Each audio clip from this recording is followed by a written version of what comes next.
Let me ask you a question. Do you think taking out a 20-year RV loan is a smart decision? Let me know in the comments section. Welcome to hbrv Lifestyle, the podcast. I am the host, the Honey Badger, here to give it to you straight and transparent about the RV business, as well as other things. And today I'm going to give you my perspective on a 20-year RV loan. I'm going to give you the pros and the cons in this episode. But before I get to that, I want to make a couple of announcements. First off, today, September 19th, 2024, I have officially lost my job. So I was working selling used RVs as well as doing some, stuff like marketing things for other dealerships, stuff of that nature, a lot of social media stuff. I'm officially a free agent. So if you are a dealership and you're a fan of the podcast, I just want to let you know I'm a free agent. I've done finance, I've done sales management, I've done service, and I've done sales, and I'd be happy to do your marketing if, and again, if you want the Honey Badger to come work for you. Okay, and yes, I'm willing to relocate. I'm pretty easygoing. Okay, the other thing I want to announce is that it appears that the amount of 2023s and 24s that sold at the Hershey Show was actually more than what I was originally told. So, in essence, the Hershey RV Show, even though the expectations of how many 2025s that were supposed to be sold was far below expectations, they did an amazing job. And I'm talking about all the dealers did an amazing job selling 2023 and 2024 inventory. And you, the consumer, took full advantage of the really incredible prices they were giving out. You guys did an amazing job. Pardon me. Now, it also, I bet, was probably on the manager's parts. And I got to give the managers, whoever was at the desk, whoever was behind the finance desk, you guys obviously probably had a lot of trades. Those trades were easier to bury in 23s and 24s. You were willing to take a loss on those 23s and 24s. Congratulations to everybody that worked at the Hershey Show that sold those units. And congratulations to those dealers that got those trade-ins. Because that's where the money's going to be made up and is in those trades. Now, with the 0.5 point discount that the Federal Reserve is now giving on the interest rate, there's a lot of you that are going to sit back with your hands in your pocket. Don't do that. I'm going to repeat what I said the other day. Prices, as the interest rates go down slowly over the next year, prices are going to go back up. Dealer profits are going to go back up. If you want to take advantage of dealers and prices, not interest rates, prices, you need to buy within the next 6 to 8 weeks. Now, if you're not ready, don't go out and buy. Don't go out and buy over desperation. Just realize, hey, when I'm ready in April of 2025, I'm probably going to pay more than I am today, but I'll be ready, right? Or maybe you're going to wait till June or July when interest rates maybe are going to be at their lowest. Yeah, I'd rather pay the lower interest rate than pay the lower price. There's not a problem with that, guys. There is zero problems with that. Okay? I don't want anybody to feel like they're being bashed to death because they want to wait till rates go down. Look, if there's a lot of mindsets out there, okay? A lot of mindsets up here about how RV financing should work and will work for people, okay? The people that are buying now and have bought over the last 2 years are going to refinance their coach in June, July of 2025. You're going to see credit unions so buried in people refinancing their 12%, 10%, and 9% interest rates. And those people are going to be ahead. They're going to be ahead of the game. So for those of you that bought in late 2022 until, let's say, 3 or 4 days ago, listen to me real quick. You are going to be in an incredible position in roughly about 5 years. Because what happened was during the Great Recession, 08, 9, and 10, banks weren't really lending. When I got deals done, they were generally, as a salesperson, they were generally at 15, 16, 17% interest rates back in late 08 through mid to late 2010. Once in a while we saw 8%, once in a while we saw 9%, but for the most part, even with 800 credit, people were getting double-digit, mid to high double-digit interest rates, 10 to 12-year loans. Okay, that all being said, the prices really dramatically came down. Dealers at that point were just in survival mode, worse than they are now. Way worse than they are now. In fact, one of my favorite dealers I did shows for was called Altman's. Okay, man, did they go out of business within 3 weeks. I mean, it was not even close. They didn't even have a shot. Okay, because all that big iron stuff, they couldn't afford to take the $30,000, $40,000 losses. There weren't rebates, guys, for companies that went out of business. Fleetwood, Monaco, Country Coach, Beaver. These are companies that went out of business that had $100,000 to $500,000 units on dealer lots. People were scrambling to recover cash. Banks were demanding that money, that those loans, those inventory loans, were paid off on companies that went out of business. It's craziness. Just think about that for a second, right? Keep that in mind. So the people that bought in 08, 9, 10, even early 2011, by the time they traded in 2014 to 2016, they were ahead. And they were way further ahead than anybody else because they paid the higher interest rate, and then they refinanced it in 2012, took a shorter term, kept the same payment, but they saved the money in the interest. So they saved on price and they saved on interest at the same time. So if you bought, let's say August of 2022, even early 2022, to a couple days ago, when it hits June, July of this coming year, start looking at refinancing your RV. Okay? By then, you're going to be in a decent position. You're going to get a nice lower rate. You can take a shorter term, keep the payment roughly about the same, maybe a little less, and it's going to save you money overall. And that is a great segue into 20-year loans. Okay? So there are pros to a 20-year loan and there are cons to a 20-year loan. Okay? Now the pros is it gives you more buying power. Okay? Period, end of report. The longer the term, just like with a mortgage, just like with a car, the longer term you're willing to take, the longer loan you're willing to take, the more buying power you have. Okay? Now, on the flip side of it, okay, the longer term you take, the more interest you're going to pay. Even though most banks, I'm going to say the majority of your banks that do 20-year loans, that offer 20-year financing, give you a better interest rate at 20 years than they do at 10 or 12. Okay, so a lot of banks I've worked with in the past, U.S. Bank, Bank of the West, Bank of America, Huntington National Bank, which is actually my favorite to work with. These banks, okay, do better interest rates the longer the term. Okay, they also do better interest rates the more down payment you have. It's kind of a balancing act. Okay, I've always said the 3 things that affect an interest rate in the RV industry, what are they? Number 1, the dollar amount you're financing. Number 2, the term of the loan and your credit score. And number 3, the percentage of down payment. So it's all a balancing act, right?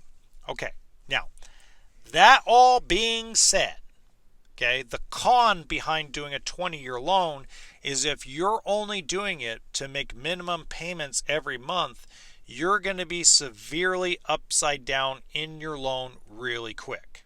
Okay? Unless you put a large down payment. So let's say you're buying a $100,000 fifth wheel and you're going to put $30,000 cash down. You're probably going to be okay making minimum payments on your RV loan on a 20-year note, because you really are paying for the depreciation up front when you're putting that much money down. But if you're only putting 5%, 10% down, it's okay to take a 20-year loan, but just make sure you have an understanding you need to put more money towards the principal. You don't double your payment. People will just pay every 2 weeks. No, it doesn't work that way. When you make your minimum payment, there's usually a section below. Do you want to add more money to pay down your principal? That's what you want to do. Not make double payments, pay down the principal of the loan. So what you do is you make your minimum payment one day, and then maybe the same day or the next day you pay down the principal of the loan. It's a separate line there. Okay, I've done that several times with me on my autos, my RVs, etc. When you do that, the best part of having a 20-year loan at that point, if you're responsible enough to keep paying down the principal extra money every month, it's helpful during high season when you're ready to go take trips. You got more money in your pocket to go and actually take the trips, to go use the fifth wheel, use the travel trailer, use the motorhome, etc.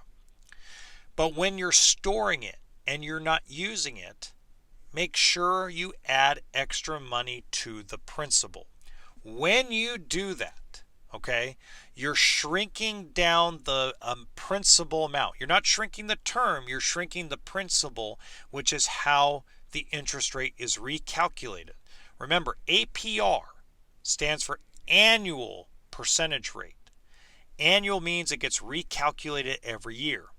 If you actually sit down and take a calculator out and calculate how much interest you're paying per year versus the APR, and you do all that math, you start to find out the deeper into the loan, the less interest you pay.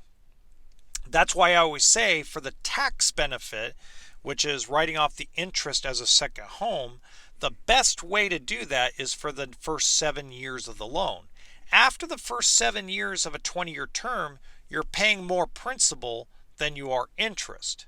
But if you start stacking the principal payment at the beginning, you're still going to get a good tax write-off on the interest. But here's the significance. But you're going to pay off the loan sooner, and you're going to have an easier time when you go to trade it in or sell it. The biggest problem with a 20-year term is people only making the minimum payment every single month, like auto pay, right? And then they go, well, it's stored and I'm not using it, but I'll still make the minimum payment because I still want to go to the bar and have my beers. I still want to go smoke my cigarettes, whatever you may do, okay? Just be smart. A 20-year term is a smart idea from my perspective under 3 total conditions. Condition number 1, you're putting a large down payment. Condition number 2, you might be putting less down payment, but you're willing to pay down the principal every month and throw more money at the loan and only make the minimum payment when you're using the RV. Let's say you're camping or etc. going out, okay? Or number 3, if you plan, let's say that you've had 4 or 5 RVs, okay?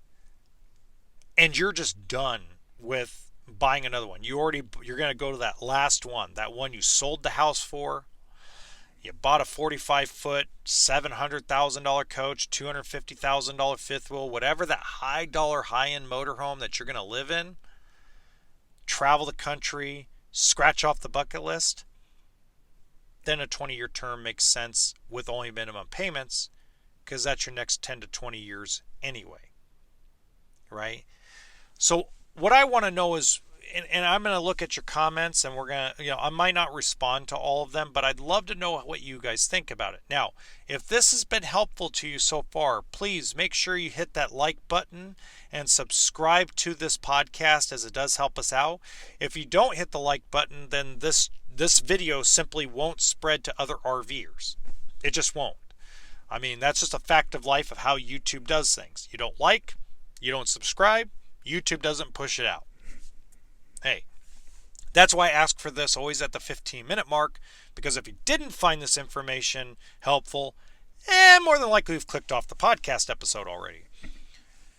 I want to add one more thing. Most people will probably wonder why I'm not mad at people for firing me. Well, or why I'm not mad at my former employer that I had in Pahrump, Nevada. I've gotten that question a few times. Let me answer this. I've been in the position where I know what owners go through. And, I might think a different strategy or different way, but it's not my butt on the line. It's not my ass on the line every single day. It's not my money on the line. It's not my credit on the line.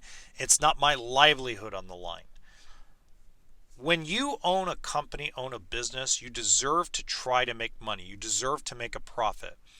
A lot of these dealers out there have made no money for 2 years. They made money for about 8 months, a huge amount of it, and they've lost it all plus some over the last 2 years.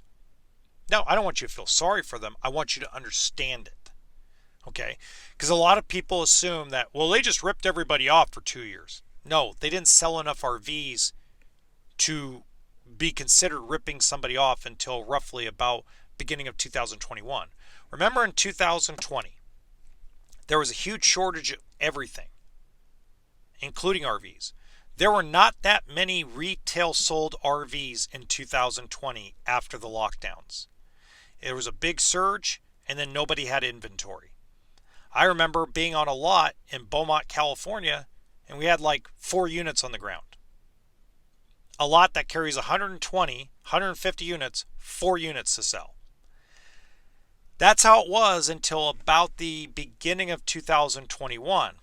Then from 2020, then once it hit, let's say June of 21, that's when the big explosion started happening, especially on the West Coast, where all of a sudden, like, every person that came in bought a coach.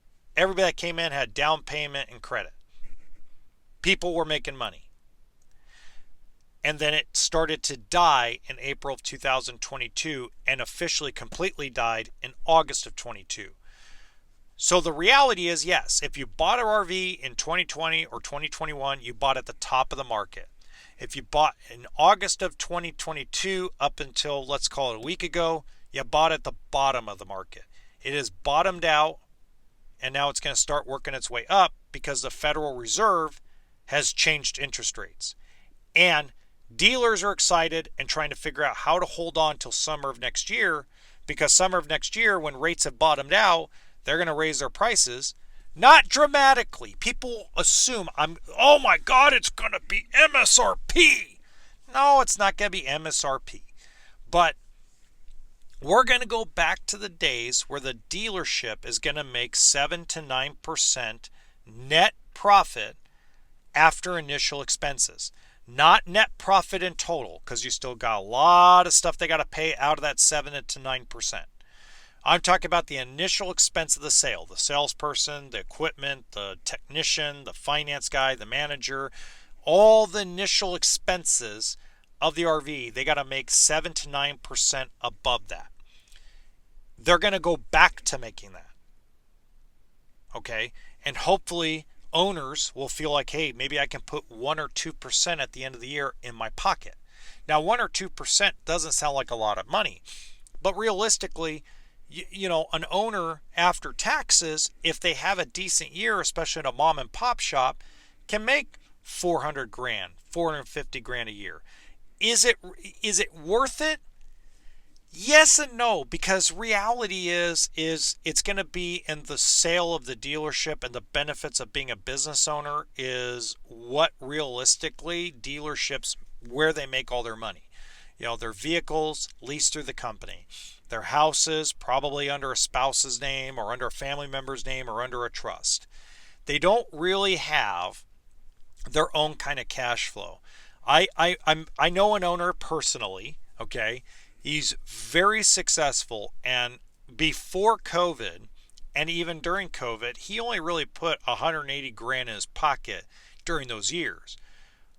But it's all of his money over the next 10 years is going to be in the real estate he's purchased for storage, for service departments, for the dealerships, all that stuff. It all got re-put into the company, and that's how dealerships build value so that way they can make money in the future. It's complicated, but people just assume that dealerships make all this money. They don't. Man, I mean, I wish see, the problem is I can't expose a lot of stuff because there's so much confidential information that I've signed about. I mean, believe me, there's a ton of things that I can expose and talk about without any problem and not getting sued or anything of that nature. But there are certain things I can't talk about. And I can't talk about all of the dealership expenses because every state is different. But believe me when I say, right now, if you go look at Camping World's, what do they call, earnings report, you will see, just like Lazy Days. I mean, let's talk about Lazy Days. Lazy Days is on the verge of going out of business. Lazy Days RV needs a guy like me. Lazy Days RV needs a dude like me. I'm telling you. I was telling a friend of mine this yesterday. I was like, you know what, brother? Lazy Days needs to call me and hire me as a consultant, and I'll come fix their stuff. I mean, I'll come fix it to the point where they'll keep themselves on the NASDAQ because they're this close. From what I'm understanding and what I've been told by people that are a lot smarter than me about the stock market, is Lazy Days RV is this close to getting kicked off the NASDAQ. This close. Like they are an inch away from getting right out of the NASDAQ. Okay? They replaced CEOs. I can't believe John North stepped down. That's so frustrating. I can't believe it. But that is what it is, right? Fletcher will do a good job. I think he'll help bring it back a little bit. But hey, they could use the honey badger. The badger could come in and make all their dreams come true. Not just mess up me. I'm not that good. But, I mean, let's face it. They could use a guy like me. But anyway, just look at those things. Look at Brett's RV and Marine in Montana and Idaho. Those guys are not making money. They're not making money hand over fist. They're just trying to survive. Okay? Look at most of the dealerships in Oregon, Washington, Minnesota, Florida. I mean, my God, Florida dealers are hanging on by their teeth. Okay? Is it because the market? No, it's because you, the consumer, have been smart enough to listen to guys like me and know it is a buyer's market. And you have made your play, and you still got a little bit of time left. But don't push it, guys. Don't push yourselves to go buy something if you're not ready. If you want more down payment, if you're trying to pay off some bills and boost your credit score, if you're in that weird situation where you got extra money, but at the same time you're a little worried about grocery prices and gas prices, I'm not telling you to go rush yourself off. You're going to pay more when you're ready. But, how do I put this? You have to be able to not be stressed out about making the payment. You have to be able to go, hey, I have a $200 payment on a trailer, and I have the money to use it. Not, oh my God, I have a $200 a month trailer payment. Okay, I can make that, but how are we going to use it? How are we going to get the gas in the car to use it?